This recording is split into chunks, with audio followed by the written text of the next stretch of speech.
This is the Sean Hannity Show podcast. All right, happy Monday, and we're glad you're with us. Write down our toll-free telephone number. You want to be a part of the program. It's 800-941-SEAN.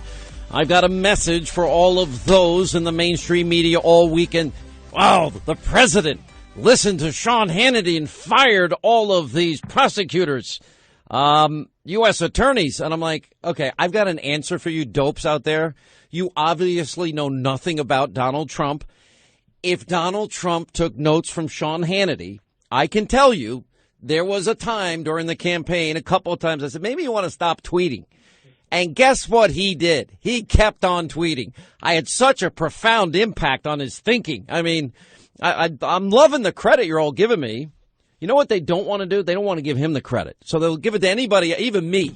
And you know, Hannity did it because he had a monologue just the night before. He said, these people need to go. I wish I had that kind of power. Then the president wouldn't have tweeted. And by the way, now in retrospect, I think he was right and I was wrong on tweeting. He's right. That's like having your own newspaper. You know, when I have to fight people, I'd rather fight them on Twitter than waste precious airtime going after Chaz Bono, who I was fighting this weekend and having. Nobody understands what tweeting is to me. Tweeting is, okay, you want to be a jerk. You want to have a fight? Let's go. But I'm not giving you precious airtime on my radio or TV show. But I'll do it on Twitter because, number one, I'm home or I'm on the road or I'm in a plane and I'm bored. I do it to entertain myself, number one, and I do it, number two, because I want to inform people about things that I'm discovering as I go throughout my weekend or night or whatever. And I also want to tell my friends, my audience, what's going on. Now, it just so happens people like it when I start fights. Wait, stop, correct myself. I never start the fight. Never. I always respond. I never start the fight. They hit me, and then I have a rule. It's kind of from my martial arts training. You hit me, and I'm going to hit you back 10 times harder. And then if you hit me again, I'm going to keep pounding. And then if you hit me again, I'm going to keep pounding unless I get bored. Then I say, oh, this is boring. I'll move on to somebody else. That's how it works on Twitter. All right, 3 top stories we are talking about. One is the fact that the U.S. attorneys, 43 of them, are let go, and how absolutely insane the media analysis is about this. You know, I guess if I was arrogant, I can come on there, well, yes, I think I suggested on my TV show, and of course the president, of course he listened to me. That's not how it works. The president's his own man. And I have seen him in action. I have watched him take a consensus of a room on topics. Remember, I was out on the road with him more than any other reporter during the campaign. I've watched how he goes through the decision-making process. I've watched him agree with people, and I've watched him disagree with people. I've watched him. I'll give you an example. He loves his children. I've watched his children tell him something, and he does something completely different. I've seen them give him advice, and he totally listens to it. It's a matter of he filters it through his own instincts. Probably Trump's best advisor is Trump, because there are a lot of people telling him a lot of things during the campaign, and he didn't listen, to the conventional way of doing things, and not being conventional has helped him. Now, we have a lot more on the alt left. I'm going to get to that in a second, and the freak out and the Russia hypocrisy, because I have new information I'm going to share. I want to start with health care. Look, I can come on the air every day, and I can repeat myself. And by repeating myself, I would say that it, to me, is beyond disappointing that after 8 years of running on repeal, replace, that the Republicans are still not there yet. I can go through the whole history of it. The impact that Obamacare had on the 2010 election, promises in 2014, the president's promises to repeal and replace. It's beyond frustrating to me. It is really frustrating to me that I think there was a better way to do this. And simply it would have been in the lead up to the rollout of the bill, all of these groups that are now against it. You just heard Senator Rand Paul. We've heard from Mike Lee. We've heard from Ted Cruz. We've heard from Marco Rubio. We've heard from the Freedom Caucus members, even study group members. We've heard from the Cato Institute, Heritage Action. We've heard from Americans for Prosperity. We've heard from all these different groups. And it just goes, Freedom Works and the Club for Growth. They're all against it. Now, in my mind, and, I've run businesses my entire life. It may surprise you. Outside of my radio and TV job, I actually have a couple little businesses that I've run for years. I've been in business since I was in my late teens and early 20s. I understand how business works. I understand how contracts work. If you really want to learn about life in so many different ways, how to deal with people, how to negotiate, how to under promise, over deliver was always something that I held on to. And if I promise the best election coverage available on your radio and television dial, I want to deliver on that, and I want to outperform what your expectation is. Now I'm promising to hold them accountable, and I'm doing it right now. And I'm saying the fact that they didn't do this and have this ready to go with a consensus within the 8-year time period that they've been running on this is so far removed from any way that I like to think or do business. It would be like me being a contractor or me doing a business deal with somebody and saying, all right, let's just write the contract up and then we'll negotiate the deal points. It doesn't work that way. If I was in charge, I would have brought in the Freedom Caucus. I would have brought in the incoming Health and Human Services Secretary, Tom Price. I would have brought in the House leadership. I would have brought in the Senate leadership and the Senate opposition. We'd go over all the challenges and problems that are associated with repealing and replacing Obamacare. We deal with the problems of an obstructionist Senate where nobody on the left side is ever going to support anything. If Donald Trump offered free health care and a free doctor for every American, they still wouldn't support it. So they're just dead set against them in every way, shape, manner, and form. But I would have brought all the different factions in together, and I would do what Newt Gingrich said. And that is, all right, the legislative process is ugly. It's messy. It's complicated because you got to use reconciliation. You need reconciliation because you only need 51 votes. You don't need 60 votes to get out of cloture and get to and you'd have to get some Democrats on board. So you got to use the reconciliation process. That complicates things. And I would have created a box. And inside the box, I'd say to the Freedom Caucus, what do you guys absolutely need to pass this bill? And then I'd say to Rand Paul, what do you absolutely need? I'd say to everybody. And then somehow you work out all the differing factions in there and you put all of their ideas in a box and you bring it together and you come up with a solution that's actually going to work for the American people. And that is using the principles the Republican Party is supposed to stand for: limited government, free markets, competition, address with the issues of the uninsured. That's all a part of it. We know the Democratic talking points before you even begin the debate. Republicans want to kill grandma. Republicans want to throw granny over the cliff. Republicans want little children to die, and all the hysteria that is so predictable and that we've followed for years and years and years. And then within that framework, I'd keep everybody in a room for like a week until they can't stand each other. And at some point, you're going to get a break. At some point, the negotiation is going to come together. And at the end of the day, if everybody in that room knows that Obamacare has been a disaster and it is crumbling of its own weight, then you're going to have to compromise, and it's got to be as good as we can possibly make it. That's how the legislative process works. To me, they did it ass backwards. To me, coming out with the bill, then having a public fight, intramural civil war was just the wrong way to do it.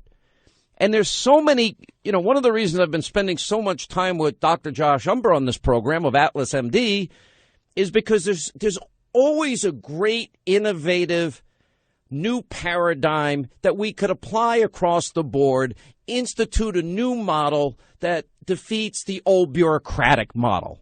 And he does it by creating a cooperative with fellow doctors. They have about 600 patients each. Every adult pays $50 a month. They get unlimited health care. Every child, $10 a month, unlimited health care. And by unlimited health care, that means you see the doctor anytime you need to see one. You talk to the doctor. You tell the doctor everything that you need done. And, and he even went and negotiated pharmaceutical prices at 95% discounts. It's an amazing thing that this guy's been able to accomplish. And even better than that, he's institutionalized it and shown other doctors how to make this paradigm, this model, this transformative model work. And when you couple that you get all the insurance, you get all your stitches taken care of, you get your pharmaceuticals, you get your medicines, it's dispensed directly by the doctor, And then you get, broken bones and x-rays or X dollars, cheap pennies on the dollar than you normally pay. You couple it with catastrophic insurance, and that means, what is insurance supposed to be for? Insurance is supposed to be for, oh my God, what if? What if I run somebody over with my car and he happens to be a father of 5 children and he has no money? Well, the insurance is so that you can pay that father and make up for the lost income by either killing him or making it so that this guy can't work for 6 months. That's what insurance is for. Insurance is for if you get cancer, God forbid, if you have a heart attack, God forbid, you get in a bad accident, God forbid, that what the co-op doesn't pay, the insurance company will kick in. And catastrophic insurance is one of the cheapest insurance because if you're 30 years old, the odds of you getting cancer or a heart attack are pretty minute. So let's say you want really cheap catastrophic insurance, put in a $10,000 deductible, a lot of money if something bad happens, but it's not going to kill you. Or if you can't afford 10, you go 5. If you can't afford 5, you go 2. Whatever it is, but you'll still pay more a month based on how big a deductible you may have. So all of your medical needs are covered. So let's say the catastrophic plan is 150, whatever it happens to be, maybe $50 a month, $100 a month. All right, so that's what you're paying.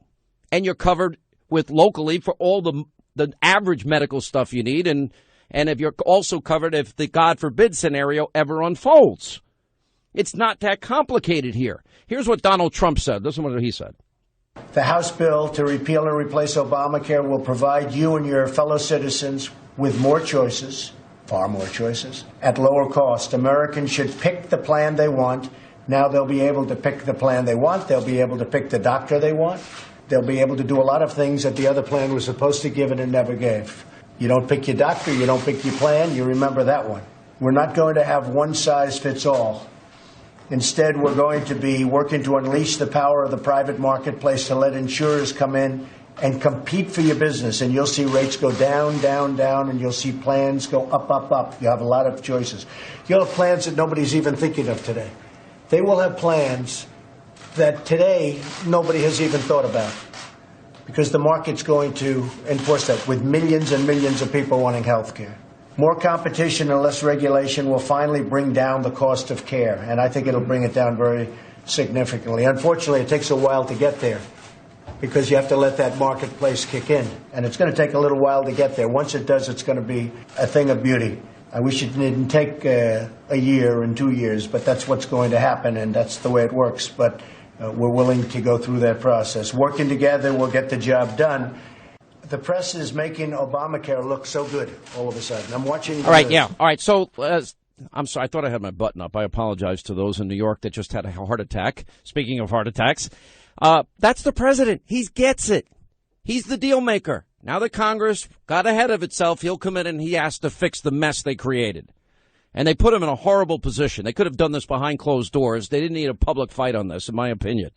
Hey, listen, in this day and age, you've got to protect your family. You've got to protect your home. The way to do it is you need a home security system. There's only one that I think is worth getting. Simply Safe Home Security, 24/7, professionally monitored home security that you get online. Each Simply Safe system is a thoughtful, assembled arsenal, security arsenal. And I got to tell you, from entry, motion sensors, high-definition security cameras, everything you need to keep your family safe. Now, CNET, the group called Simply Safe Comprehensive, Simple-to-Use Protection, they named it Editor's Choice for Home Security. Now, order your Simply Safe system today. Protect your family. By the end of the week, you'll get a 10% discount when you go to simplysafehannity.com. That's simplysafehannity.com for 10% off your brand new security system. No contract to sign, no installation fee at all.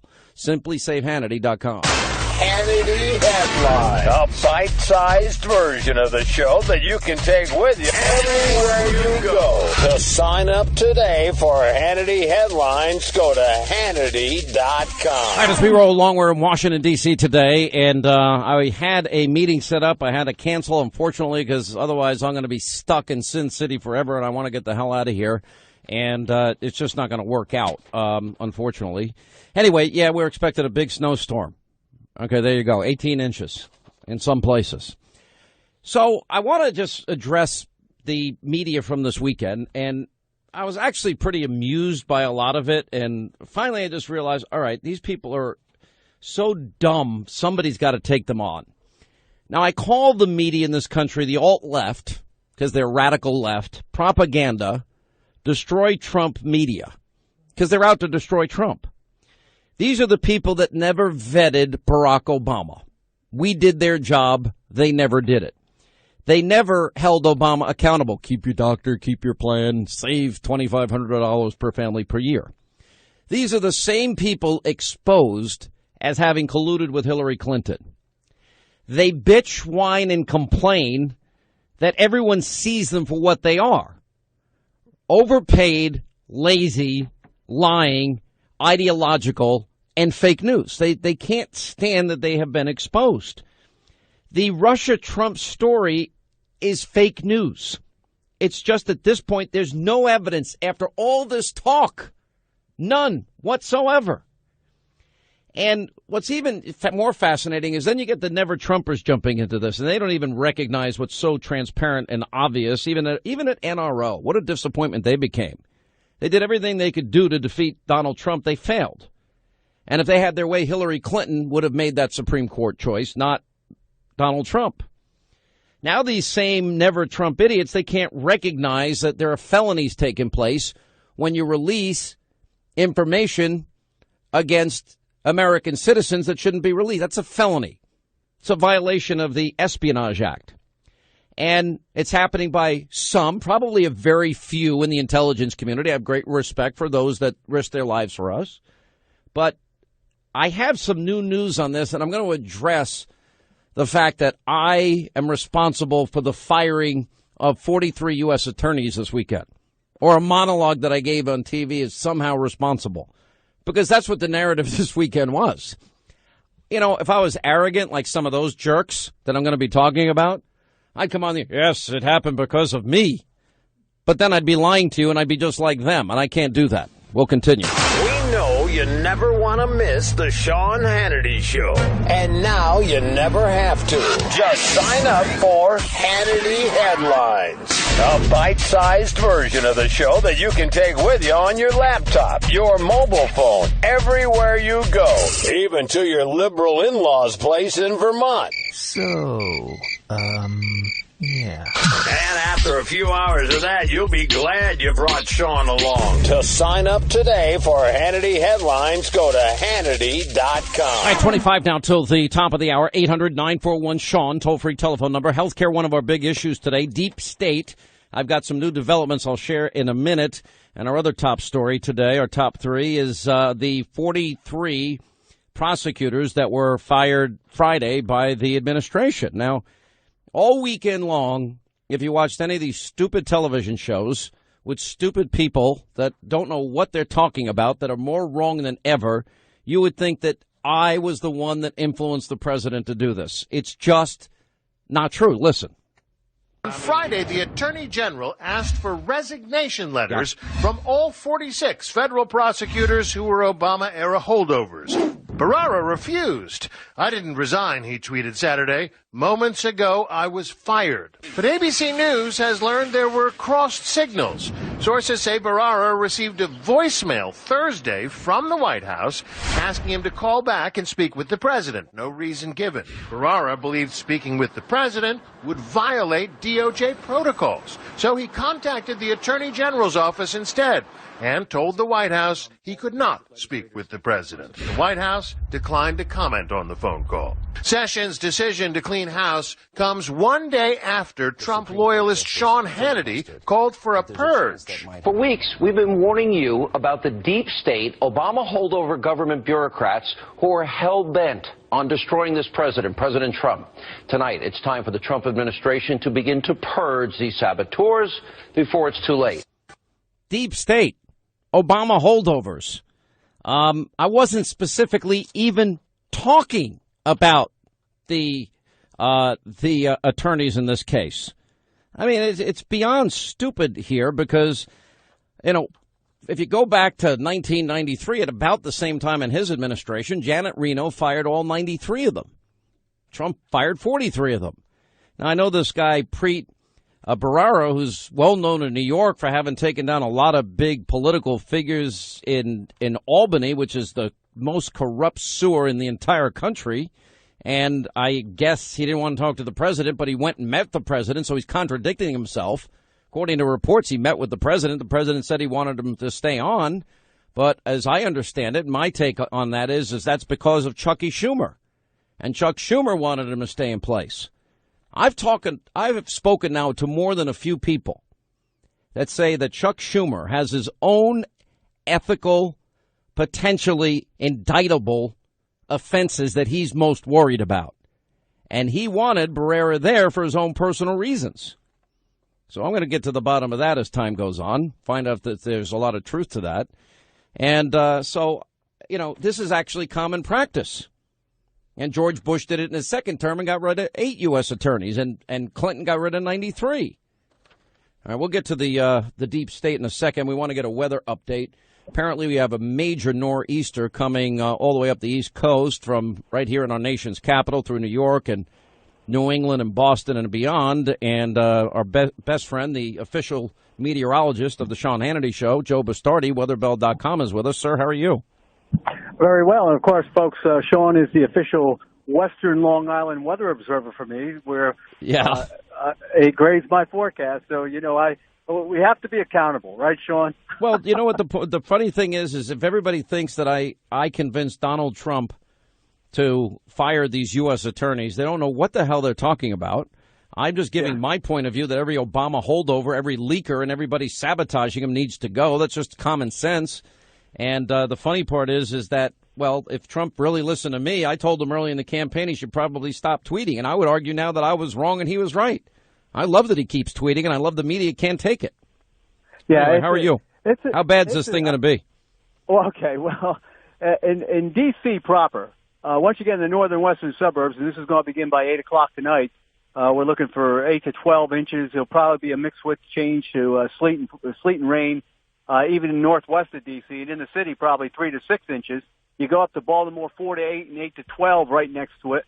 Philadelphia looks to me to be in 6 to 12 inches. And to the northwest of the city, once you get a little bit to the northwest, maybe 30, 40 miles, it's just an out-and-out blizzard. This is the worst storm north of the Mason-Dixon line and east of the crest of the Appalachians in March since 1993, the most widespread, massive storm as far as that goes. Now, the interesting thing about this is who's going to get hit the hardest? You didn't mention, New York City, Long Island, Boston. I was moving up there after I made that point. I think New York City proper gets 12 to 18 inches of snow, 18 to 24 once you get outside 287. Long Island, 6 to 12 western part, 3 to 6 eastern part, changes over to rain in that area. And you get hurricane force wind gusts on Long Island for 3 to 6 hours tomorrow, up into New England tomorrow night. The starting time in Boston looks to be around sunrise. It's all over by evening. When you get out to Worcester, 20 to 30 inches. I think 10 to 20 inches around Boston. But out on the Cape, it gets wiped out. Providence, I'm looking for 10 to 20 inches northwest of the city, 5 to 10 south of the city, where I think a change to rain is going to occur. The worst part of this storm, and where it's going to just be an out-and-out blizzard, is in eastern Pennsylvania, northern New Jersey, interior southern New York, on toward Worcester, the Massachusetts hills in there, a little bit away from the big cities. But the big cities are going to have a major, major storm, and there may even be another one coming on Saturday and Sunday, another snow event in there.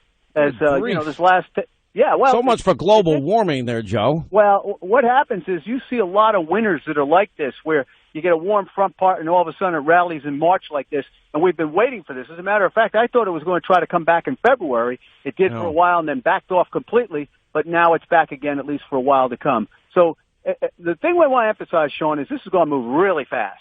All right. Listen, I want to give everybody advice here. Now, look, take the storm seriously.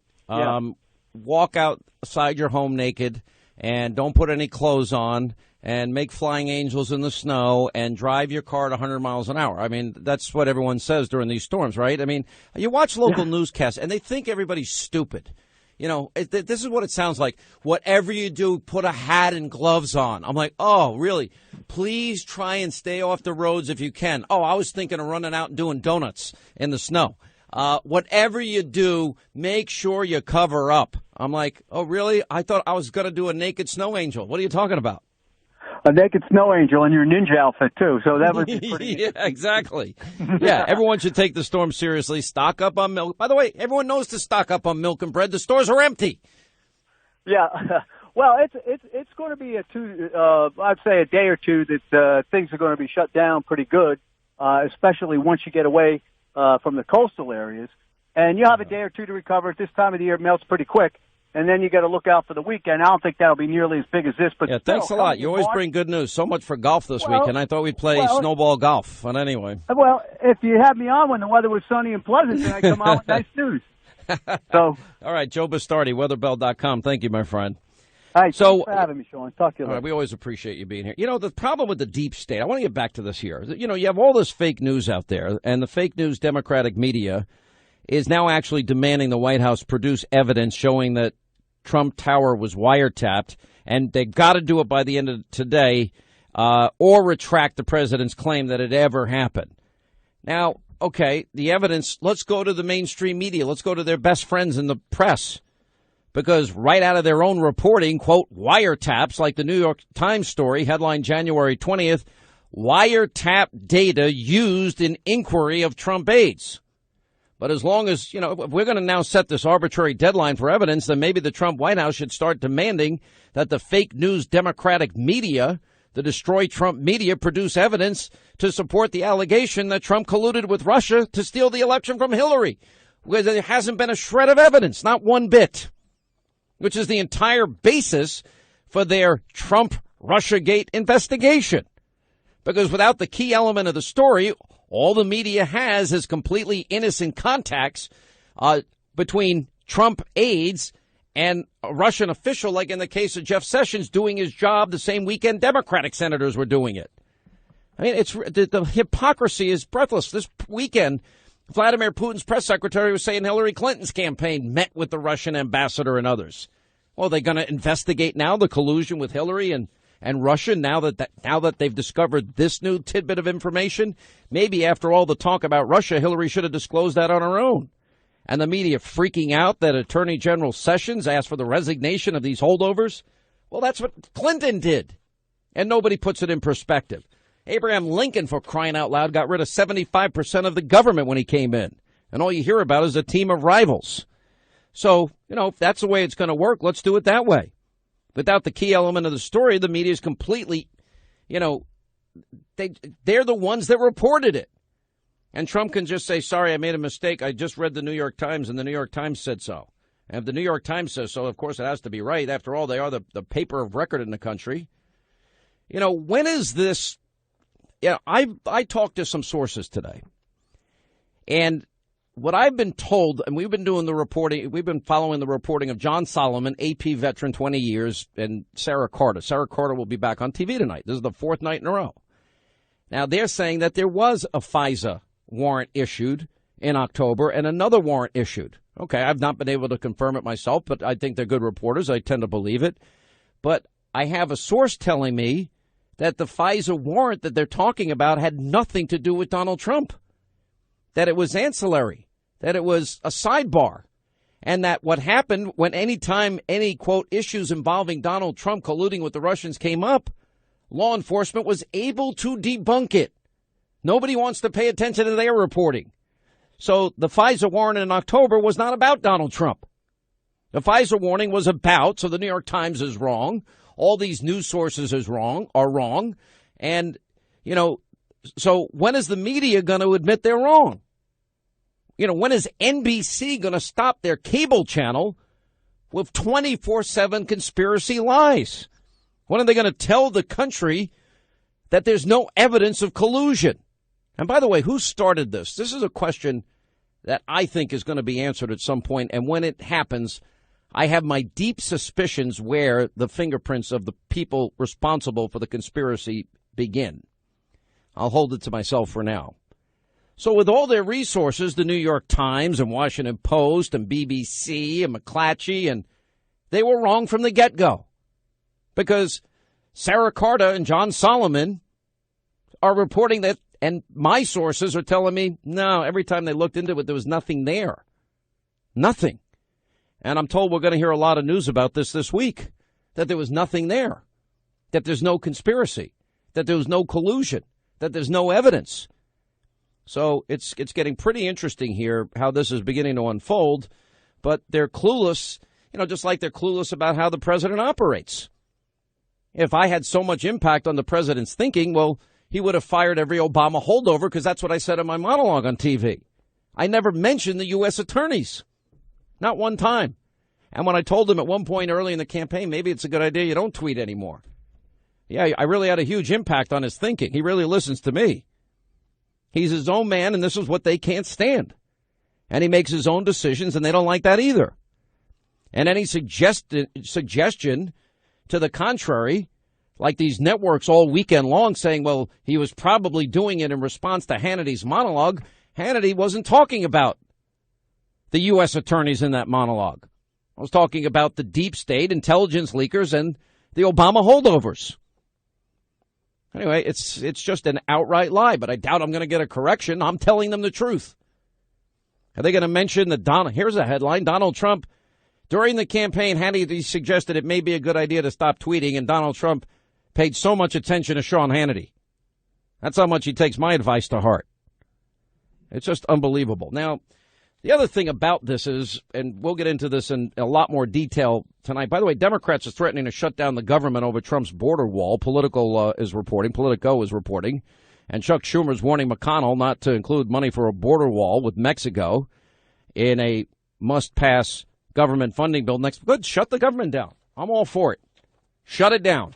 The whole thing. Get rid of it. But there is a real threat to the president. And that threat is in the intelligence community.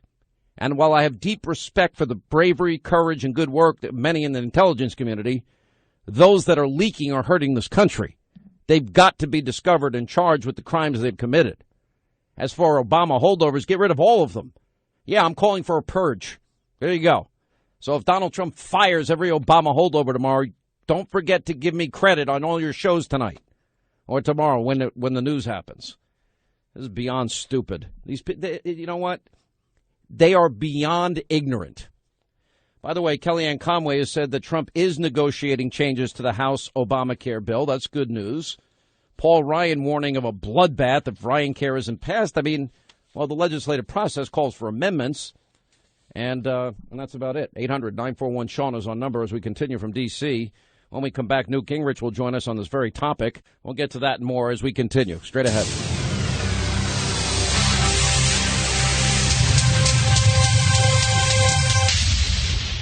This is the Sean Hannity Show podcast. Certainly the president has the opportunity and the right to fire U.S. attorneys. But I wondered, George, just not very long ago, the president was saying that he was going to keep the U.S. attorney there in New York. And then suddenly he's, changed his mind. I'm just curious as to why that is.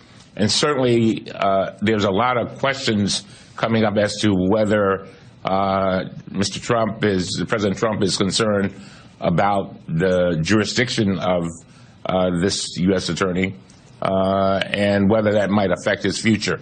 When you look at everything, George, surrounding the investigations, there are a lot of questions that need to be asked. But again, the president does have that prerogative. Janet Reno fired every holdover Republican U.S. attorney all across the country. I have asked for their resignations at the request of the president. All 93 U.S. attorneys. A one-day clean sweep. Presidents do replace the other party's appointees, but usually not wholesale. She could handle things. It's important that we build a team that reflects our desire to have a Justice Department marked by excellence, marked by diversity, marked by professionalism and integrity. I want teamwork where we're both interested in achieving justice throughout America.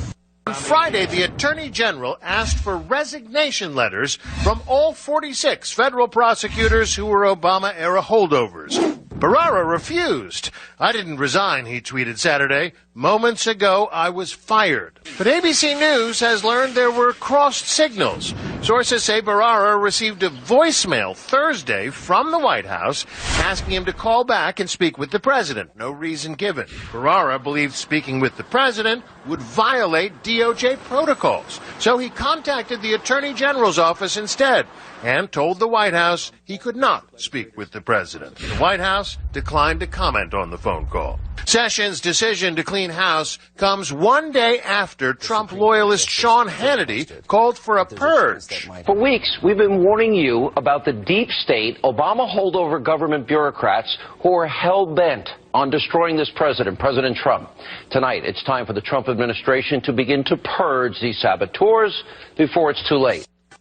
All right, hour two, Sean Hannity's show. Yeah, it's Sean Hannity's fault. It's all my fault. I said purge all of the U.S. attorneys, which I didn't even mention specifically by name ever. I just talked about the deep state, those that are leaking against the president, which is pretty unprecedented in a lot of these cases.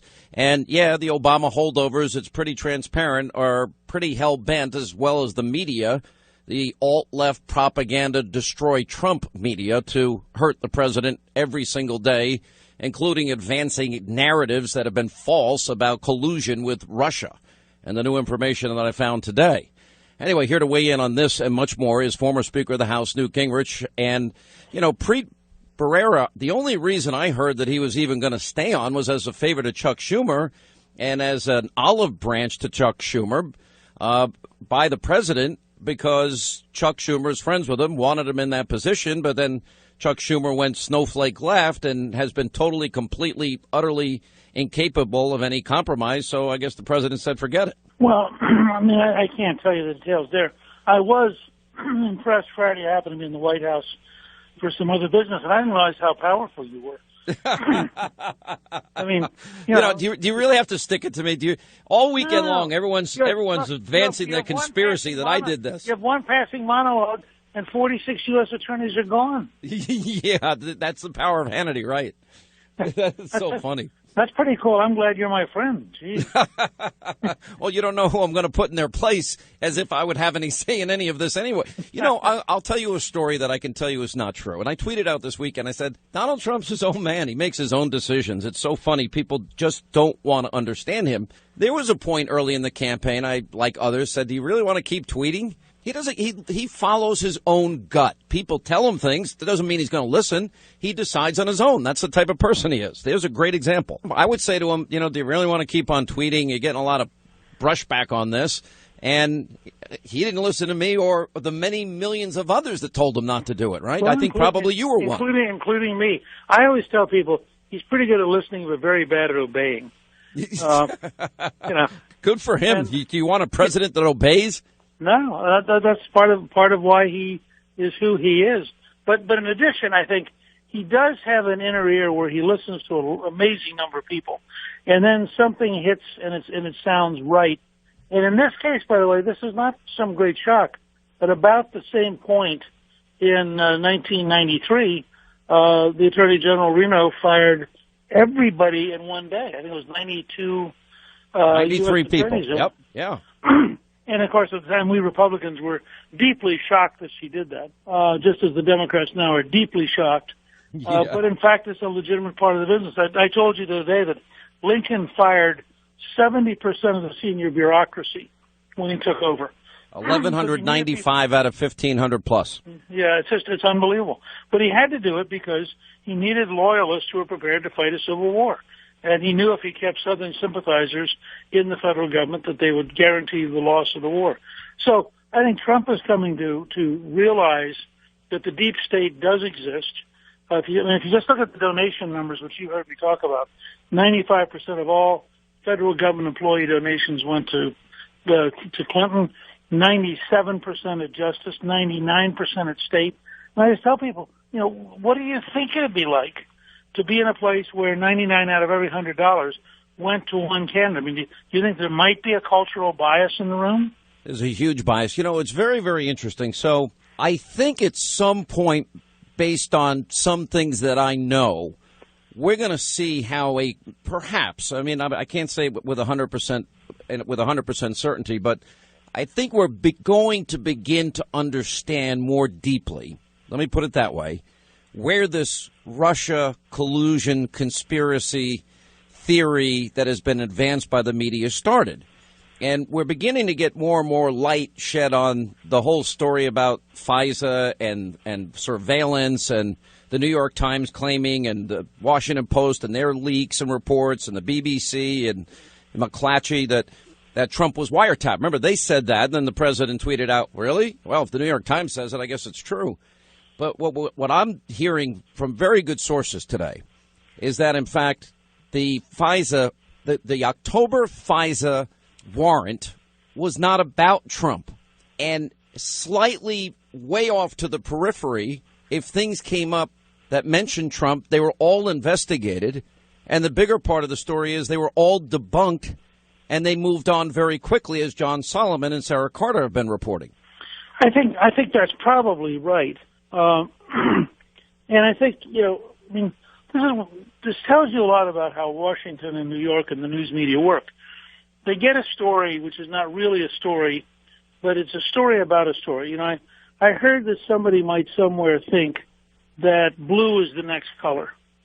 And then that becomes, have you heard that they're beginning to investigate blue? And then that becomes, I wonder what evil thing blue did that they're worthy of investigation. And then the question becomes, now, are you going to defend blue with all the evil stuff they've done? Now, if you notice, there's not a single fact in that entire sequence. Not one fact. And that's what we went through. Yeah, that's what we're going through. I'm in the middle of writing Understanding Trump, which is really fascinating. And I'm going to get you the first copy. Well, I'm going to give you the second copy. I'm getting the president the first copy. But it's interesting to go back and put this stuff together because, when you look, for example, at the New York Times story about the woman that Trump was so bad about, who promptly repudiates him. She says, this story is totally untrue. I told the New York Times this story was not true. He was a gentleman. He was a nice guy. I like him. And you find yourself sitting there thinking, how could they be that totally wrong? And then you get this whole story, which I think really the intelligence committees ought to dig into, because it's a comment on the growing incompetence of the American intelligence services. That they had this report that a specific person had gone to Prague to meet with the Russians. And this thing was around for months. And all these people were talking about it and gossiping about it. Oh, my God, what does it mean? Well, then it turns out that there are two people with the same name. On a worldwide basis, that's not big. Well, you're talking about my friend Michael Cohn. And by the way, exactly. A pretty common name. Yeah. And Michael, it turned out, had never been in the Czech Republic, ever. No, not one time. And so you have to say to yourself, okay, could they have picked up the phone and called? And well, said, it's funny you say this, because after all of the nonstop, I just assumed at some point, if there was anything real to this, we would have had it by now, considering, it's March, and I know we're still in the wintertime, but November 8th passed a long, long time ago, and there are entire networks building themselves up on one story, and this is this phony Russia story. And so I just decided to do some digging myself, and it didn't take a whole lot of effort to confirm that, well, in the course of different investigations that, the Trump, quote, collusion question came up, and then when they looked at it, it was debunked in about 15 seconds, and then they moved back to what they were doing. So, right. But if you can hang on there, Mr. Speaker, I got to take a quick break here. 800-941-SEAN is our toll-free telephone number if you want to be a part of the program. Hannity Headline, a bite-sized version of the show that you can take with you everywhere you go. To sign up today for Hannity Headlines, go to Hannity.com. Everybody wants to compare this to Obamacare as if they can keep these guarantees going, as if we're going to have Obamacare plans and we're just going to finance it a different way. This is repealing and replacing Obamacare. So this first part is very, very important. It repeals the entire fiscal pieces of the law and replaces it with patient-centered system. And the point is, a lot of people who you just mentioned, I think they'd like to see us continue to make Americans buy what we say they should buy. We don't agree with that. But these are critics of yours coming from the conservative side. Look, when you're a governing party getting consensus among your wide Big Tent party, not everybody doesn't get what they want. But we're getting much better policy here. You said keeping his promise. He has promised a lot for this legislation. He said everybody will be covered. He said costs will go down. You will be able to pick your doctor. Even in company insurance plans, you can't pick your doctor. There are limits on that. He said that you'll be able to pick whatever plan you want. He's overpromising. You can't do all that. Look, here's their point. But you agree. He's overpromising. Well, I can't speak to all of those. I don't know exactly all that he said. He said we will repeal and replace Obamacare with a better system, and one that gives people better access to more affordable choices, and you pick what you want. We're not going to have read his speech that he gave to Congress just a few weeks ago. That speech perfectly encapsulates what we are achieving here. The president has said there will be a bloodbath in 2018 if this isn't passed through the House and Senate. I do believe that if we don't keep our word to the people who sent us here, Look, the most important thing for a person like myself who runs for office and tells the people we're asking to hire us, this is what I'll do if I get elected. And then if you don't do that, you're breaking your word. All right, as we continue, final moments with former Speaker of the House, Newt Gingrich. So, all right, Paul Ryan is going to be a bloodbath if they don't repeal and replace Obamacare. Look, you're a former speaker. Maybe I have a different perspective. But if the Club for Growth, Americans for Prosperity, Cato, Heritage Action, Freedom Works, the Freedom Caucus, some in the study group, and then Senators Rand Paul, Ted Cruz, Mike Lee, and Marco Rubio all against the bill that you're about to roll out, wouldn't it be better to get it right before you roll it out? Well, I think it might have been, although, again, you and I just have a slightly different perspective, because I actually believe in the legislative process. Then they've taken a first run at it. They're going to find out in the next week whether they have the votes. If they don't have the votes, they're going to have to go to some amendments. That's exactly what the process ought to be. When they will, I think, in the end, get it through the House. When they get it through the House, they're going to have a very tough road in the Senate, and Senator McConnell has a really difficult job. He can only afford to lose 2 senators. Any more than that, and it's dead. So he's going to have to bring all of his skill to bear, trying to find out what is the bill. You know, look, I know if you are committed to ideas, and certainly you and I both share a passion about ideas. If you're committed to ideas, it gets very frustrating to watch a free society because all these egos, all these interests, all these various approaches come to bear in a way that's sloppy and inelegant, you know, what they talk about as making sausage. But I think this may be an important step. I also believe you're going to have Tom Price sitting down as the Secretary of Health and Human Services, meeting with a lot of conservative groups, figuring out what we can do to improve the repeal of Obamacare through regulatory action. Because remember, they are very constrained by the Senate reconciliation rules. I think it's a really stupid way to govern, but then I'm a member of the House, and all House members are skeptical of the Senate. So the Senate rules really create a very narrow strangle point of what can and cannot be in the bill, and that's made it 10 times harder. The upside is that particular bill you can get through with only 50 votes plus the vice president. You don't and it's need a 3-phase process. Look, I just hope they get it right. If they screw it up, it's going to be a monumental failure. It is going to be it's going to be a really bad problem if they can't get it done. But I am going to remain your optimistic friend, believing it can get done. All right, Mr. Speaker, thank you as always for being with us. We appreciate it. And we'll see you on TV tonight from Washington. We're in D.C. tonight. 800-941-SEAN, our toll-free telephone number. You want to be a part of the program. We'll have more on this and why is the process so difficult with the House Ways and Means Committee Chairman, Kevin Brady. Congressman Brady will join us at the top of the next hour. We'll get to your calls coming up next from Washington, D.C. We know you never want to miss the Sean Hannity Show. And now you never have to.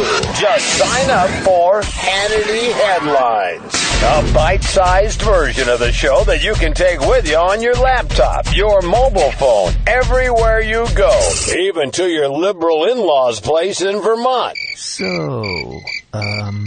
Yeah. And after a few hours of that, you'll be glad you brought Sean along. To sign up today for Hannity Headlines, go to Hannity.com. Well, it's important because there are people who are saying about President Trump's claim, it could never happen. Well, frankly, it happened to me. And I had proof because the Washington Times actually let me listen into a tape that was made of a conversation in my congressional office. It was a conversation between myself and a foreign leader. The conversation was approved and cleared by House attorneys who said, yes, you can do that. That's your constitutional right.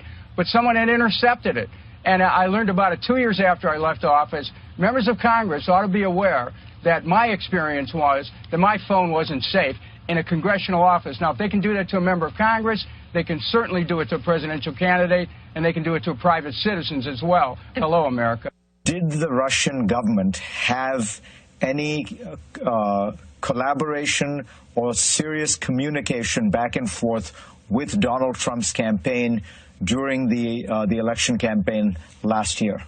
The answer is very simple, no. And the fact that Russia is being demonized in that sense comes very strange to us. And we are really sorry about that, because the whole situation takes us away from the perspective of getting our relationship to a better condition.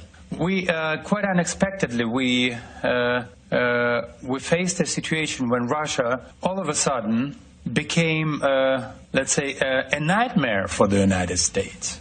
And we sincerely cannot understand why American people and American politicians started the process of self-humiliation.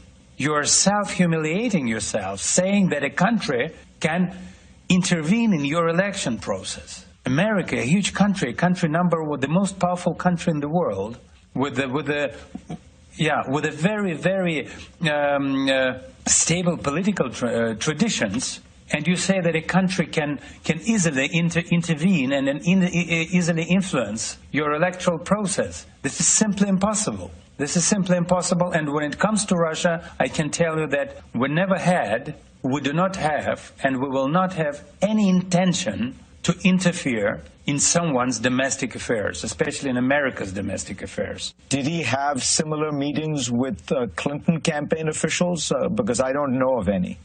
Well, if you look at some people connected with Hillary Clinton during her campaign, you would probably see that he had lots of meetings of that kind. But there were no meetings about electoral process. There was in no way it should be perceived as interference in electoral process.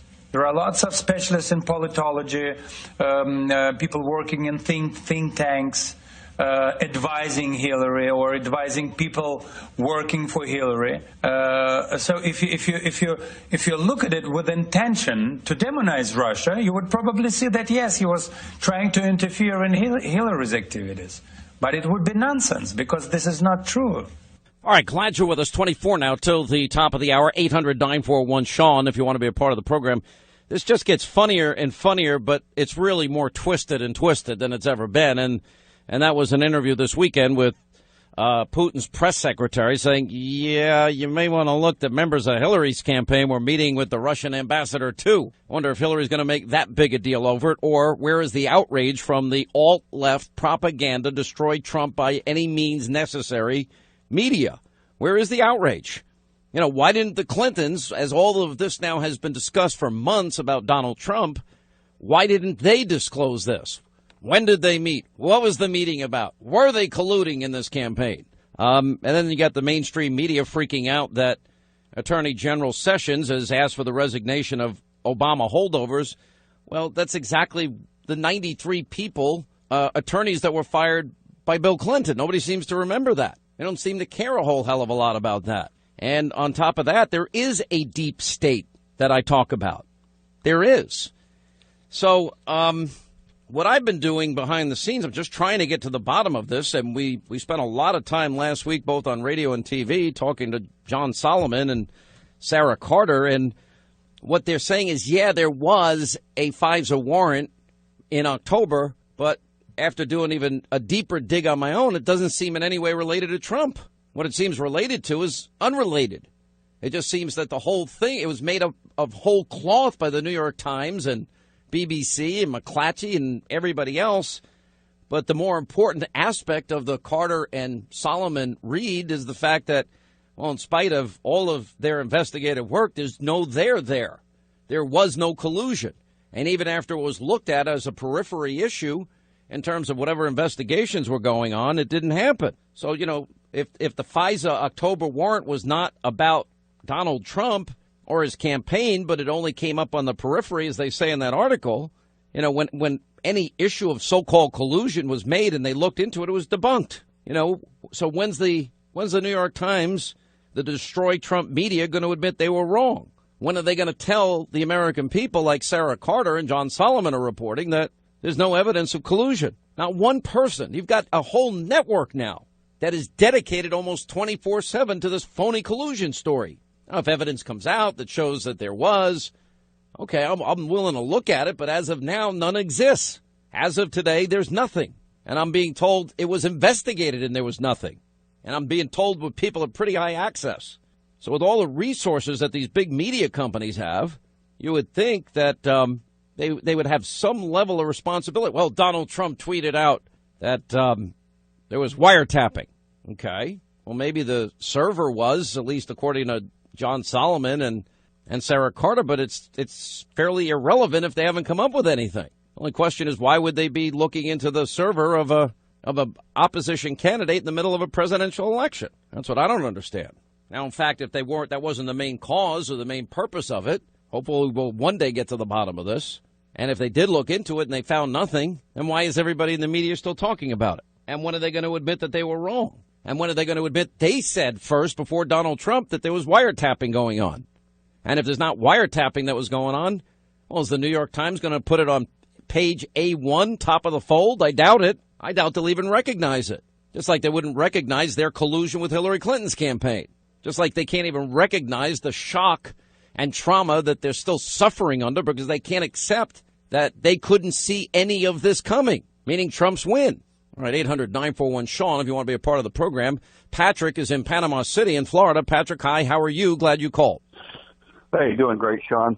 Last week for me was a really, really difficult week. It seemed like I was putting the fire out every single day on the job. I work in construction, so you've been there. You know. By the way, man, I'm having those weeks every week now. It's like news breaks every second. Staying on top of this is now way beyond 4 full-time jobs. I know what listen, gulping water is something we all experience. I get it. Yeah.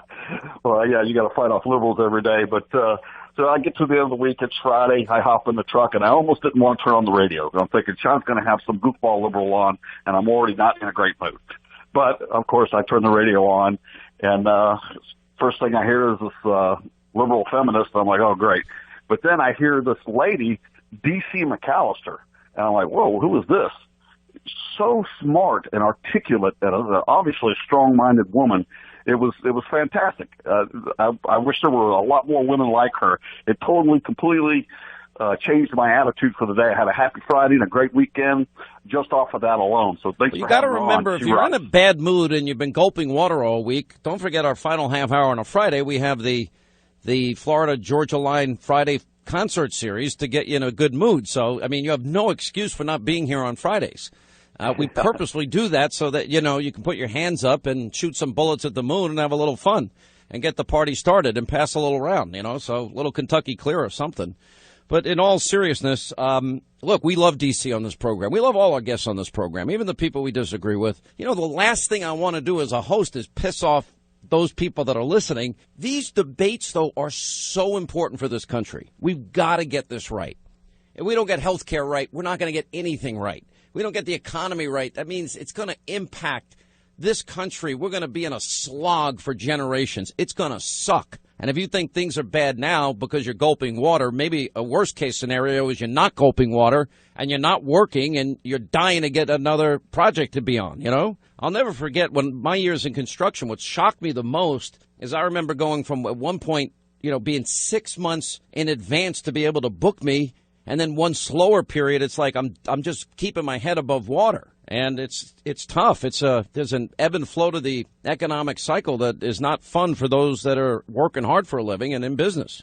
Yeah, I absolutely agree, Sean. And, like I said, you've been there, so you get what I'm saying. But thankfully for me in my area, good times right now. And with the Donald Trump presidency, I see that continuing. All right, my friend. What kind of work, what kind of contractor are you, Patrick? Flooring. I do tile. You've been there. Hey, listen, you know what? I've never understood the guys that kick rugs. I don't know how they do that without, every one of them, they have water on their knee by the time they're 35. One of the hardest jobs is all day being on your your hands and knees on tile. It hurts after a while. And do you do a lot of floating? Do you float the floors, or do you put down the board? Yeah, I do. I do float work, mud work, substrates, anything involving tile, walls, and floors. Yeah, but luckily, I've done it all. I'm sure I'm not that are good help. I'm sure I'm not as skilled as you, but I actually like tile work more than almost anything else I did, because I really love to lay out a perfect room. And it's all in the layout to make it work, to make it look good. And floating a floor when you get it perfectly flat, there's nothing better than laying tile on that. So anyway, What's the name of your business? What's that? What's the name of your business? We'll plug it. Oh, it's Patrick's Tile Pros. Patrick's Tile Pros in Panama City. All right, Patrick. Thank you, brother. Appreciate you calling in. 800-941-SEAN. Hannity Headline, a bite-sized version of the show that you can take with you everywhere you go. To sign up today for Hannity Headlines, go to Hannity.com. As we continue, Sean Hannity Show, 800-941-SEAN. You want to be a part of the program? All right, Sylvia is in Texas. Sylvia, hi. How are you? Glad you called. Hi, Sean. I am so frustrated about this so-called repeal and replace bill. It keeps the Medicaid expansion, and it even expands it more over the next 3 years. It keeps some of our tax increases. The price isn't going to go down, and our deductibles are going to stay high because those insurance regulations are still there. And, you know, the thing to remember is health insurance is not health care, as we've discovered with Obamacare. And the sad thing is the Republicans are going to own this failed monstrosity. And, you know, we've got this huge opportunity. We've got reconciliation. We just need Republicans. And, you know, we saw how fearless the Democrats were. We need to be fearless like them and just push through a full repeal, and then, step by step, put the consumers and the doctors back in charge of their health care. Listen, I've spent a lot of time today going over all of this and telling people that there are a ton of other ways to thread this needle and get this thing done, and get it done using the free markets and getting government off our back, and letting doctors also make a little bit of a profit, and letting, you know, health insurers compete for our business. And the way they're going to get our business is offering the best services at the best prices. Absolutely. You know, 15 months ago, the Republicans put it right through with reconciliation. They need to put their vote where their campaign promise is, and they need to honor their commitment to us, to we the voters. And then they can have a 2-year delayed transition to work through all the details, but they need to repeal this monstrosity, this horrible law. And like you said, more people will be able to afford insurance. The free market's going to let competition drive the cost down, and less people will need help to pay for it because they can afford it. Our taxes will go down, we'll have more freedom, and we'll be able to unleash the free market. It's what we need to do. All right, good call, Sylvia. We really appreciate you being with us. 800-941-SEAN. We got time for 1 minute here for Karen in Brandon, Florida. What's up, Karen? How are you? I'm good. Thank you for this opportunity you give us to share. If I don't get the repeal, this is where Donald Trump loses me. I don't understand why we would keep it. If there's ever another Democrat in office, they could just ramp it right back up. There's no excuse. They've run on it for years. They've done it. You go to Paul Ryan's page, and he brags about it in January of last year. But now he's confused. They have to repeal. I think Obamacare. The president gave us the confidence that we're going to get there. I know that the president had a listening session. He's been meeting with the Freedom Caucus members. There's a lot of behind-the-scenes negotiations going on. They're trying to get to consensus. My hope would have been they did it the opposite way. Before they unveil it or roll it out, they do it first and get it as near as right as they possibly can, and then get everybody on board and then release it. But, with that said, I get it. Nobody seems to think that's possible in Washington, but that's the way the rest of us work in life. That's the way the real world works. If I'm having a problem with a business deal, I don't write the contract, sign the contract, and then say, okay, let's work out the differences. I negotiate the differences, get it worked out, and then write the contract. So, it's so typical, isn't it? Washington does everything ass backwards. Anyway, Karen, good call. Appreciate it. 800-941-SEAN if you want to be a part of the program. News Roundup, Information Overload is coming up in the next hour. Hannity tonight, 10 Eastern. We have our friend Pat Buchanan is going to weigh in on the alt-left Russia hypocrisy nonsense and new information that we have on the program. Sarah Carter will also join us. Dr. Umber, who has a great idea for health care. Geraldo and Monica Crowley on Senators Lindsey Graham and John McCain. And did you see the new video by Snoop Dogg depicting the president as a clown and showing Snoop Dogg putting a gun to the clown's head? I wonder what would have happened if somebody did that with Obama. Yeah, I think we know the answer. We'll continue.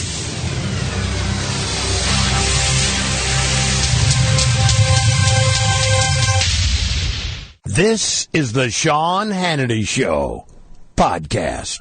The most important thing that this thing does is it takes power out of Washington, takes power out of the bureaucracy, and puts it back to doctors and patients where it belongs. The promise was very clear. We're going to repeal Obamacare. President Trump ran on, we're going to repeal Obamacare. And we all voted on a full repeal of Obamacare. And all Republicans voted yes in the House and the Senate a year ago. And so now the voters are just learning what's going on, and it turns out we're not going to repeal Obamacare. I think we're moving a little bit too quickly on health care reform. This is a big issue. We're going to live with health care reform that we passed forever. This plan says we're going to repeal Obamacare, but we're going to keep the Obamacare taxes in place. It says we're going to repeal Obamacare, but we're going to take the Medicaid expansion and extend it. And it also says we're going to repeal Obamacare, but we're going to keep in place this mandate in a different form. Lower costs, more competition, more choice. And most importantly, get Washington out of the business of being a nanny state, of micromanaging and running healthcare into the ground. Get it back to patients, get it back to doctors, get it back to states.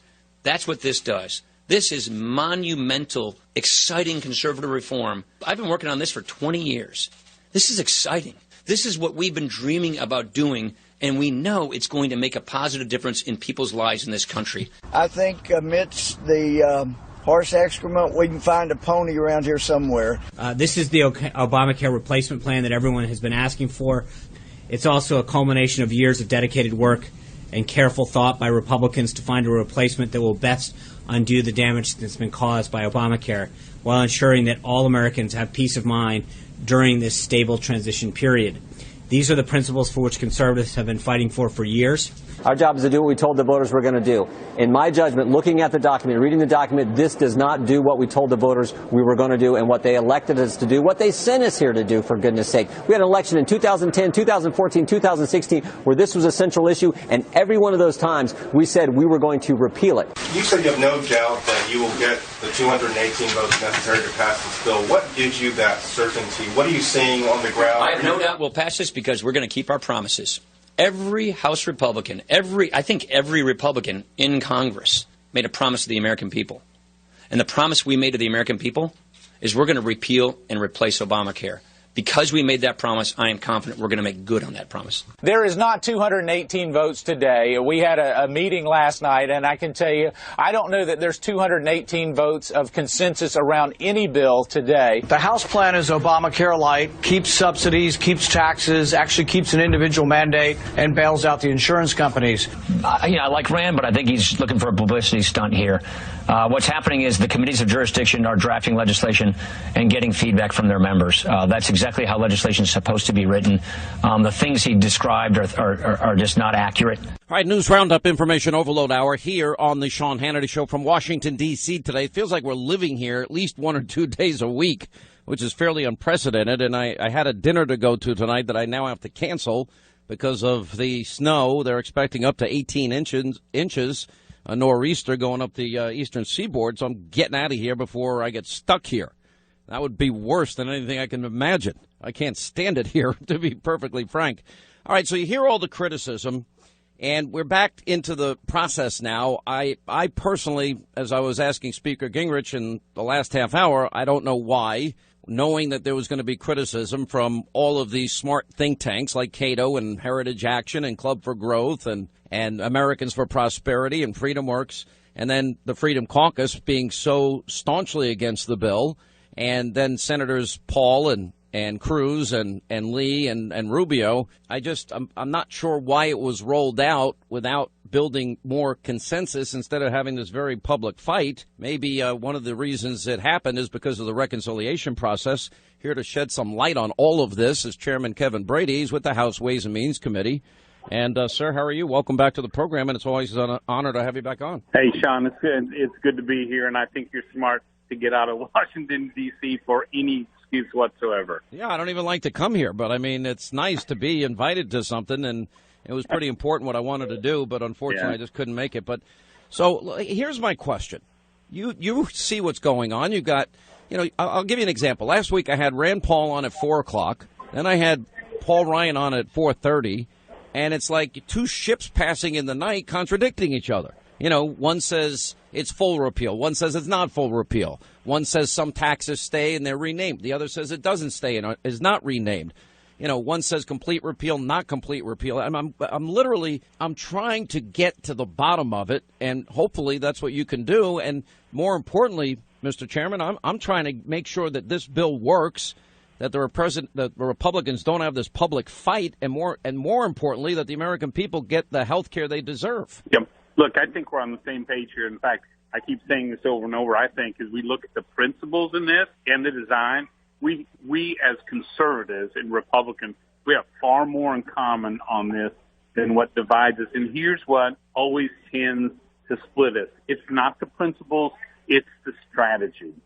We're pushing ahead in the House knowing that this bill is going to the president's desk. And so, because we want to repeal everything we can in Obamacare and start to restore state control in the free market, we're proposing to shove all of that into this bill, or at least as much as we can, because we know it's going to become law. The other strategy is, look, just repeal what you can now and then come back and with Democrat support, try to do a bigger replacement bill. But there's flaws in that thinking, obviously, because I don't think there's going to be a single Democrat that's going to help with the replacement, especially if you put all your eggs in that basket. So, Sean, I really think the principles and design, they're pretty close to each other. It's the strategy that right now has got everyone sort of knocking each other around. Do you think it would have been better if before you had a rollout, what if some of these things could have been worked out behind closed doors with all the differing warring factions now and gotten to consensus, and then have the president announce with every Republican senator and every Republican congressman that this is our deal? Well, I wish it could have. One of our challenges is, we got to get around the filibuster in the Senate, and because if we wait for 60 votes, this will never happen. And the Senate rules are so vague, Sean, and it's never clear. And so we're trying to, as I always say, we're trying to shove 20 pounds of conservative reform in a 5-pound bucket here to get it to the Senate. It's not always clear what the rules are. So I think that that's been part of this big challenge, is knowing with some certainty what we can get through the Senate. And for that, we just have to rely on our Senate Republicans. Well, I understand the reconciliation process. I understand that the Democrats are in a total obstruction mode. I understand that makes it far more complicated. When I interviewed Health and Human Services Secretary Price, he was telling me that this is all going to happen in 3 different phases. But at the end of the day, if you're passing a bill and you don't have the support of the Freedom Caucus, that means I can tell you that every conservative that I know, and you don't have the support of those conservative groups, they're going to be so angry, I don't even think words can describe it. Yeah, and Sean, I think at the end of the day, there will be support. I know on the Ways and Means Committee, for example, most of our members are House conservatives, or in the Freedom Caucus, they voted unanimously for this. Same on Energy and Commerce. And I think there's going to be changes in the timing of Medicaid, and the expansion of how they deal with that. There may be some changes in the tax credit as well. That's where I'm working with our House conservatives, make sure we've got that as tight as we want it to be. And so I think there's still some opportunity for some improvements here and for the chance for us to come together. I'm actually, despite all the media hoopla, I'm pretty optimistic this can get done and get done this month. Don't you think it looks bad for Republicans to be fighting in public like this? Yeah, I do. I do. In fact, I don't think the differences, frankly, are so great to be doing this publicly. Have you talked to the Freedom Caucus guys? Have you been able to persuade any of them that you're going in the right direction, or are they going to have to wait till the amendment process comes up, and then when the House passes its bill and the Senate passes their bill, and then you got to reconcile those 2 bills, it's going to be another big fight. Well, I hope we can solve as much of this now before we move it out of the House.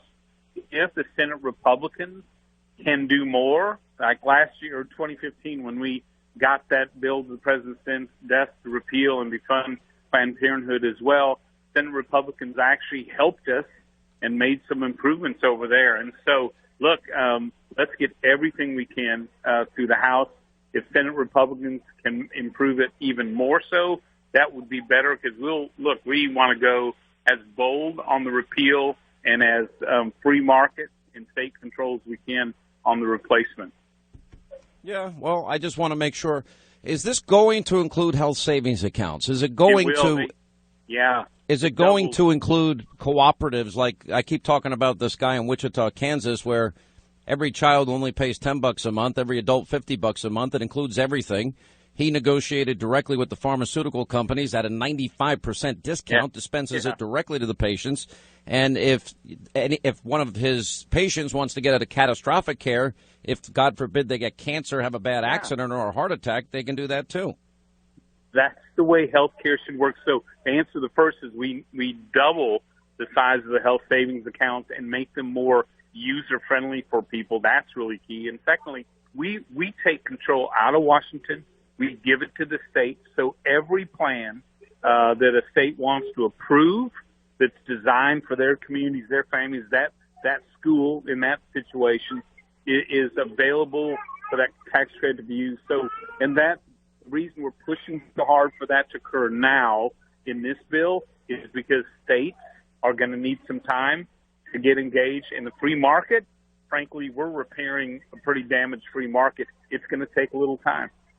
What about all these governors like John Kasich that are whining and complaining that they think they're going to lose some of their Medicaid funding?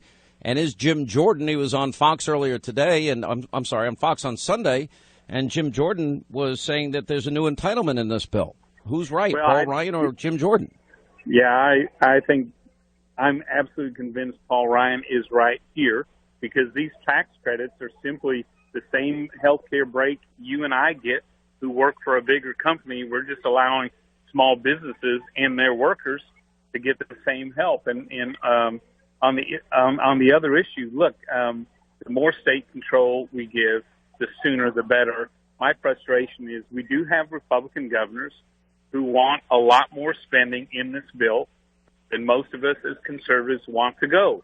And so I think the sooner we are able to trim the dollars on here while being fair, the better. Hannity Headline, a bite-sized version of the show that you can take with you everywhere you go. To sign up today for Hannity Headlines, go to Hannity.com. There's no entitlement. There's not refundable tax credits? That's not an entitlement? No, that's not an entitlement.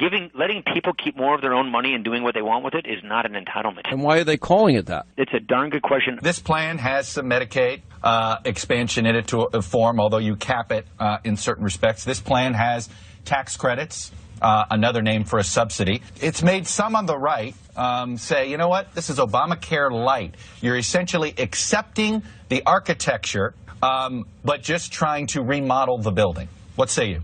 No, absolutely not. In fact, this is a little puzzling because independents and conservatives for decades have said, shouldn't we equalize the tax treatment of the purchase of health coverage for folks who get it through their employer and folks who aren't able to get it through their employer? And that's exactly what the tax credits do. We don't dictate to people what they ought to buy or what they must buy. Mm-hmm. What we do is say, here's an opportunity for you to use a tax benefit that the 175 million individuals that are getting their coverage from their employer, those folks have a tax benefit. It's the moms and the pops out there. It's the person who's working at the corner grocery or the corner cleaners. Should those folks have a tax benefit, or should people like you and me have to pay taxes on those health insurance benefits? If part of our society has a tax benefit for the purchase of health coverage, then I'm of the belief, and the president is of the belief, that it needs to be fair for everybody. And that's the kind of system that we're looking for. And that's why you've got to have a tax credit. So that's why you want a tax credit, but you're not gonna get that revenue from upper income folks who get generous health insurance policies from their company. Well, that's another system that's been in place. As I say, 175 million folks are getting their coverage through their employer right now, and that's a debate that we ought to have. But the fact of the matter is that the vast majority of the American people support making it equal for individuals who are getting it from their employer and not getting it from their employer. They're out there in the individual and small group market, which has literally been destroyed by the ACA. And that's what we're trying to reconstitute. That's what will reinvigorate the insurance market, but it'll also drive down costs because you'll have competition and transparency in the system. All right, we now continue with the House Ways and Means Committee Chairman, that's Kevin Brady, as we continue to talk about health care. What do you think it's going to mean for the average person in this country, the average health care consumer? And how do you answer the charge? How do you answer the charge that, well, there are going to be people that are uninsured now? And that'll be my last question. You know, I just I'm sitting here with my family and actually having this same discussion, eating chicken nuggets at a place. And bottom line, I told my wife, she said, so why will the CBO numbers probably be bad? And the answer is because we're not forcing Americans to buy plans they don't want or can't afford. They will have, if they don't get health care at work or if they don't get it in a government program, they're a small business person, they can take this credit and buy a plan that's right for them, whether they're young and healthy or they got a full family or they're 60 years old. They can buy a plan that's right for them, not what's right for Washington. And that's why, at the end of the day, this Republican plan will work better than CBO scores, better than all the national media will hammer us about. It's about freedom to buy plans that are right for you and to not buy plans, by the way, if that's your choice. All right. House Ways and Means Committee Chairman Kevin Brady. Congressman, good to talk to you. Thank you for being with us. We really appreciate your time. Thanks, Sean. And I wish this wasn't so public. All right, quick break. Right back, and we will continue. We know you never want to miss the Sean Hannity Show. And now you never have to.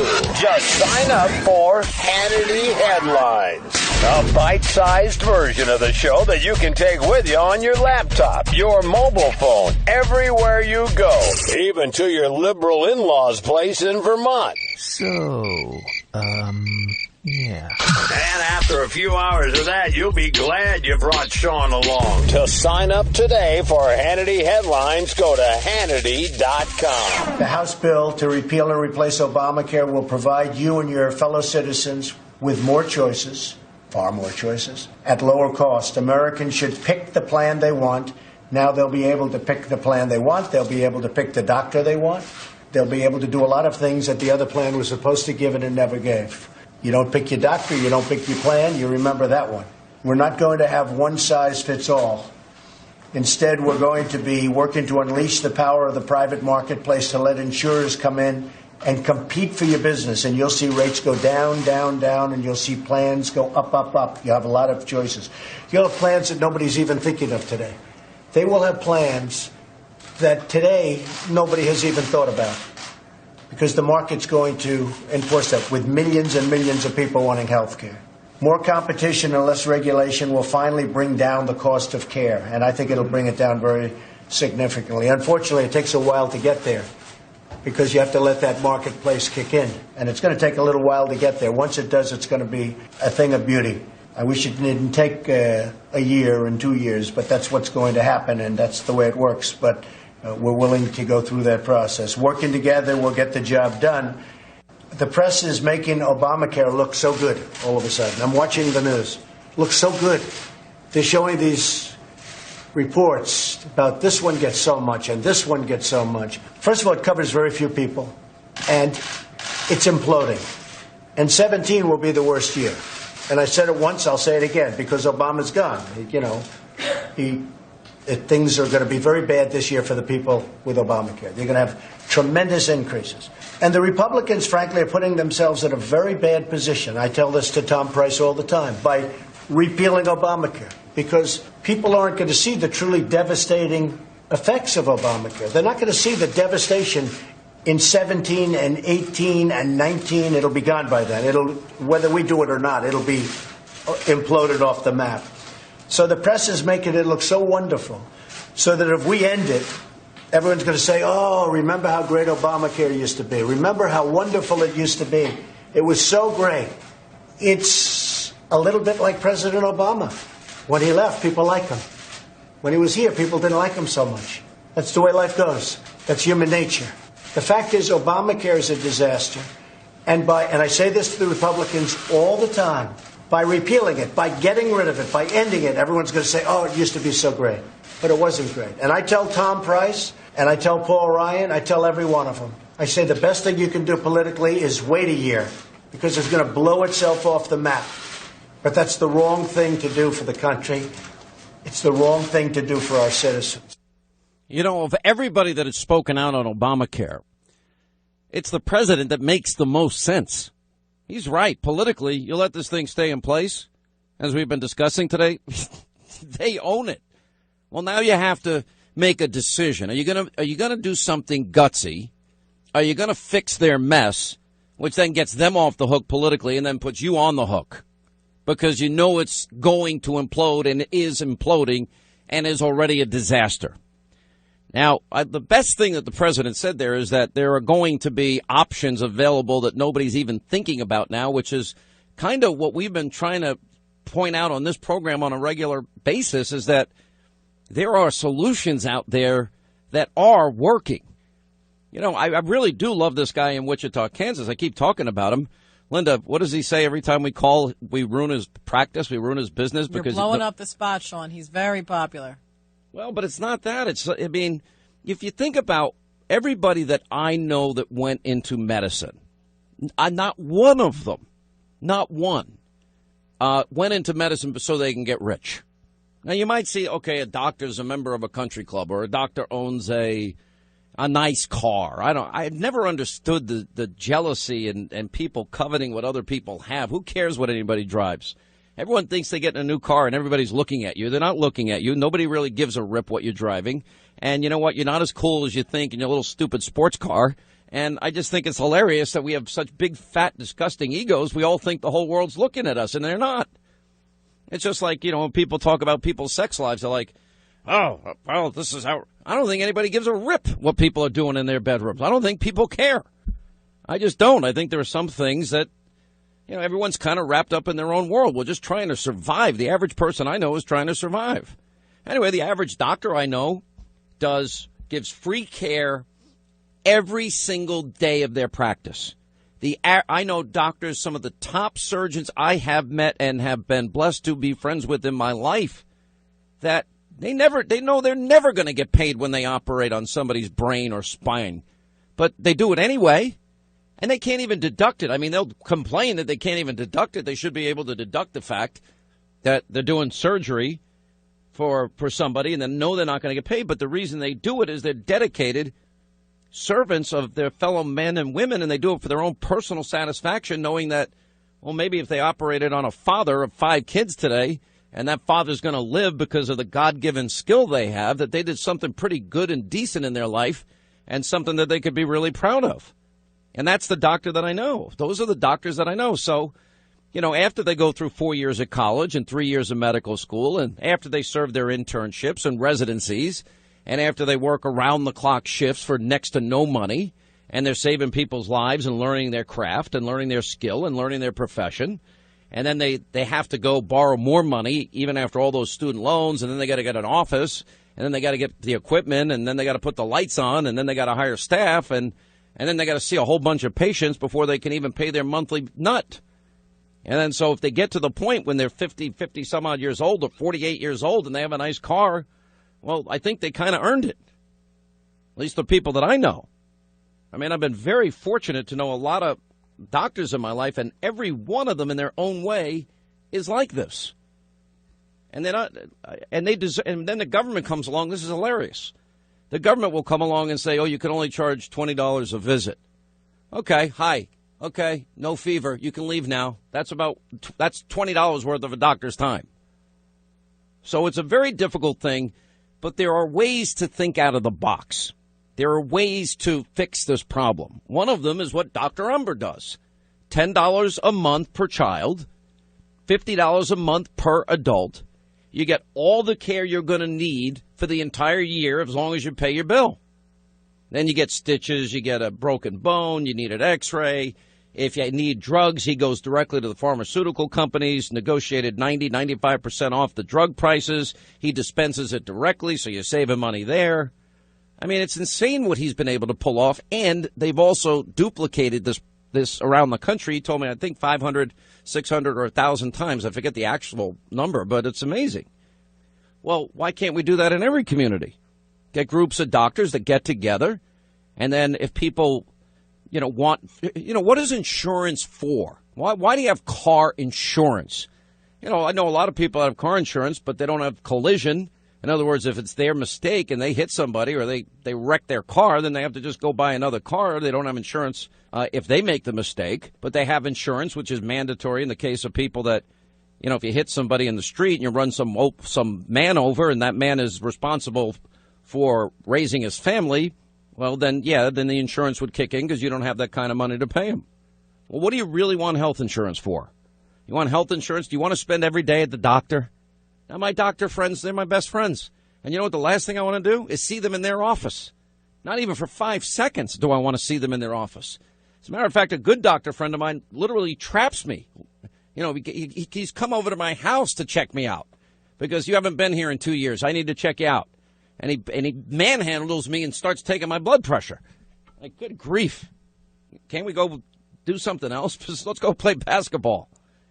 And so what do you want from your doctor? I mean, if you stub your toe, do you want to run to the doctor?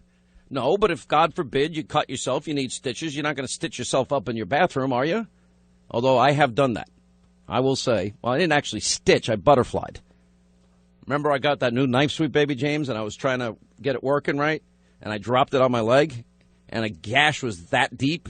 You know, it's about 3 inches into my leg, and I just said, you know what, I'm not going to the hospital. I'm not going to sit there and wait all day.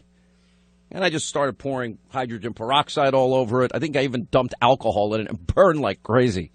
And then I did a butterfly, 3 butterfly stitches, closed it up, got it nice and tight, put big bandages over it. Voila, Hannity the surgeon. And, you know, then I told my doctor later what I did, and he goes, you're an idiot. That's what he said to me. But I don't really want to go to the doctor if I don't have to. That's why I work out and I try to take care of myself. I'll get checked once a year, every 2 years, 3 years if I can get away with it. But what do you want? If now, God forbid, I find out I have cancer, I'm going to want to go to a good hospital. If, God forbid, I'm in a horrible accident and an EMT saves my life and takes me to a local hospital and they can keep me alive, I'd be very appreciative of that. But God forbid I have a heart attack, I'd want to know that the best doctors are at the local hospital to save my life. And that's what insurance is for, because those things are all expensive. So if you build your own health care savings account and you have catastrophic insurance, let's say you have catastrophic insurance and God forbid you get a rare form of cancer, have a bad accident, have a heart attack. Well, at that point, then your insurance kicks in after whatever your deductible is. Let's say if the higher your deductible, the less your monthly payment. But then you're taking a little bit of a risk. You want a $5,000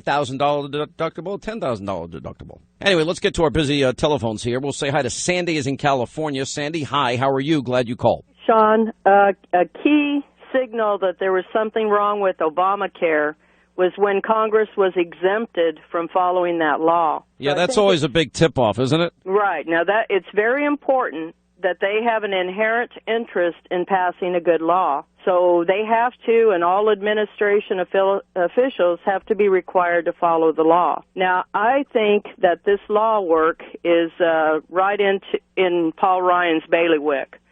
And I think President Trump is extremely bright. So I don't like hearing people say that people are pulling the wool over his eyes. I don't believe that.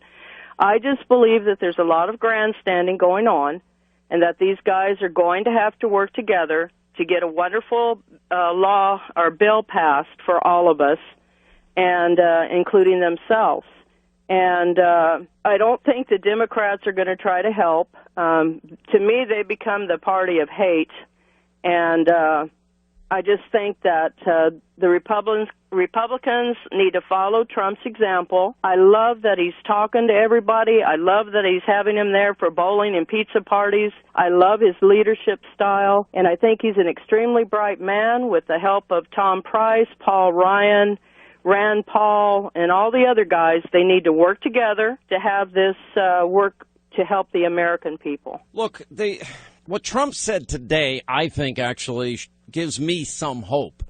But it's also got to be done right. It can't be this, divided, ram down the throats of conservative bill like they marked up. And I think what you're going to see is, as Newt pointed out, it's part of a process, one that I frankly don't understand, because I think things like this could be handled much differently. In the course of doing business in my life, all my life, I never did business this way. And that is that if somebody's opposing what we're about to do, we don't just write up the contract and then start from there. You solve the problems first, then you write up the contract, and everyone goes out and said, all right, this is our deal. Though they might accuse the Republicans of doing everything in the dark, which is what the Democrats did. So at least I'm not saying do it in the dark. They could have had at least built a consensus. But if they built a consensus where every Republican in the House, or most of them, and every senator and Republican senator and the president agreed, it would have prevented this public fight that's going on. And that's all I'm trying to get rid of.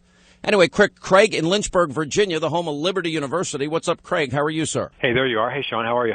I'm good. What's going on? Hey, I've been just thinking since last week, the conversations have been about the hacking into Trump's servers and the left claiming, well, they didn't hack his telephones, and he's claiming they hacked his telephones. I work in IT. I actually work at Liberty, where you just mentioned.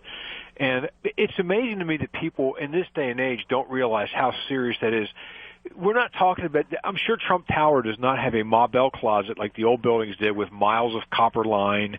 Everything's run, it's called VoIP, voice over internet provider. So if they got a warrant to access his server, they got his phones. They were listening. They had the ability at that point to turn and go the other way through the fiber and turn his computers on and turn them into surveillance devices. I was thinking about this because of the timing of these two different warrants. He's the presumptive nominee, but not yet. The election hadn't happened. You remember how they did this to people that supported Romney in 2012, and the next thing you know, the IRS is going after these people, turning down their 503C applications. I wonder if they weren't going after Trump's donor list by doing all this stuff. Listen, what my sources are telling me is it was every time that the law enforcement in any way, shape, form, or capacity looked into this, they found nothing and debunked it. And it was never the big source of what they were looking at. And it might not have even been the October FISA, may not have even been related to Trump at all. So that's all I can tell you at this point, which means the media has been wrong about everything from the get-go.